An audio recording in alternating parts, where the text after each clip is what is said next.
ये किताब जापान के एक छोटे से गांव की कहानी से शुरू होती है। ओगीमी नाम का एक गांव जो ओकिनावा आइलैंड पर है। इस गांव को दुनिया का विलेज ऑफ लॉन्जेविटी यानी लंबी उम्र का गांव कहा जाता है।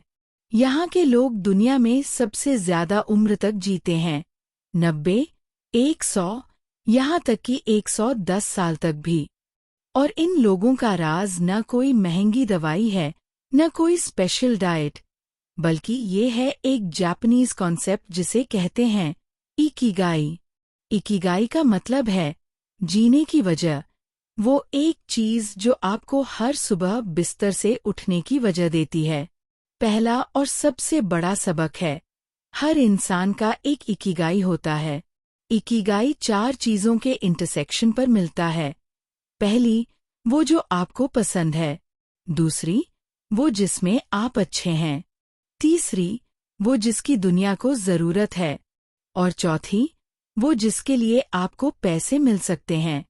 जब ये चारों चीजें एक जगह मिलती हैं, वही आपका इकिगाई है, वही आपकी जिंदगी का पर्पस है। जिस इंसान को अपना इकिगाई मिल जाता है, वो कभी बोर नहीं होता, कभी थकता नहीं, और जिंदगी को पूरी तरह जीता है। दूसरा सबक है, रिटायर मत करो। ओकिनावा के लोगों में रिटायरमेंट का कॉन्सेप्ट नहीं है।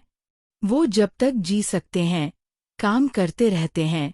लेकिन यहाँ काम का मतलब बर्डन नहीं है। काम का मतलब है वो एक्टिविटी जो आपको अलाइव फील कराए। एक 90 साल की बुजुर्ग महिला रोज अपना बगीचा संभालती है, यही उनका इकिगाई है। एक बुजुर्ग मछुआरा रोज समुद्र में जाता है, यही उनका इकिगाई है।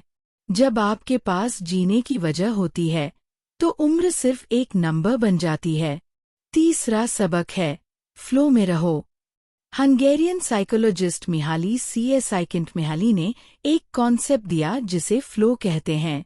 फ्लो वो स्टेट है जब आप किसी काम में इतने डूब जाते हो कि वक्त का पता ही नहीं चलता।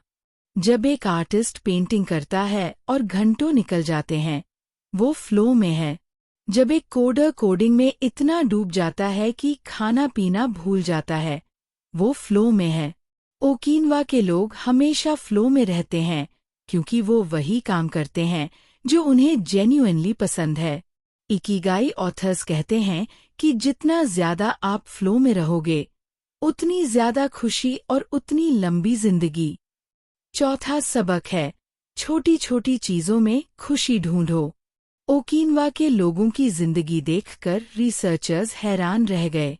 इन लोगों के पास बड़े घर नहीं हैं, लग्जरी कार्स नहीं हैं, महंगे कपड़े नहीं हैं, लेकिन ये लोग दुनिया के सबसे खुश लोगों में से हैं, क्योंकि ये लोग एक अच्छी चाय में खुशी ढूंढते हैं, सुबह की धूप में खुशी ढूंढते हैं, अपने परिवार के साथ बैठकर खाने में खुशी ढूंढते हैं। खुशी किसी बड़ी अचीवमेंट में नहीं, छोटे छोटे पलों में होती है। हम इन पलों को देखना भूल गए हैं। पांचवा सबक है, कम्युनिटी यानी एक मजबूत सामाजिक जीवन। ओकिनावा में एक कॉन्सेप्ट है जिसे मोए कहते हैं। मोए का मतलब है एक ऐसा ग्रुप जो जिंदगी भर साथ रहे, अच्छे वक्त में भी, बुरे वक्त में भी। यह 5 से 6 लोगों का एक सर्कल होता है जो एक दूसरे की इमोशनल और फाइनेंशियल मदद करते हैं। रिसर्च कहती है कि जिन लोगों के पास एक स्ट्रॉन्ग सोशल सर्कल होता है, वो ज्यादा लंबी और ज्यादा खुशहाल जिंदगी जीते हैं। अकेलापन सबसे बड़ी बीमारी है और मोए उसका इलाज है। छठा सबक है, खाना कम खाओ। हरा हाचीबू। ओकिनावा के लोगों का एक गोल्डन रूल है, हरा हाचीबू, यानी 80% पेट भरने पर खाना बंद कर दो। वो कभी पेट ठूसकर नहीं खाते। इससे उनका पाचन तंत्र हेल्दी रहता है, उनका वजन कंट्रोल में रहता है और उनकी उम्र लंबी होती है। यह सिर्फ खाने की बात नहीं है, यह एक फिलॉसफी है। जो लोग हर चीज में मॉडरेशन रखते हैं, वो हमेशा बैलेंस्ड और हेल्दी रहते हैं। 7वां सबक है, मूवमेंट यानी हमेशा एक्टिव रहो। ओकिनावा के बुजुर्ग जिम नहीं जाते, लेकिन वो कभी बैठे भी नहीं रहते। वो अपना बगीचा संभालते हैं, पैदल चलते हैं, डांस करते हैं, योगा करते हैं। उनकी जिंदगी में नेचुरल मूवमेंट होती है। आज की दुनिया में हम ऑफिस में 8 घंटे बैठते हैं, घर आकर सोफा पर बैठते हैं और सोने से पहले फोन पर बैठते हैं। यह सेडेंट्री लाइफस्टाइल हमें अंदर से खोखला कर रही है। इकिगाई कहती है, उठो, चलो, हिलो, जिंदगी मूवमेंट में है। 8वां सबक है, स्लो डाउन करो और प्रेजेंट में रहो। ओकिनावा के लोग कभी जल्दी में नहीं होते। वो हर काम को ध्यान और प्रेम से करते हैं, चाहे वो चाय बनाना हो, बगीचे में काम करना हो या किसी से बात करना हो।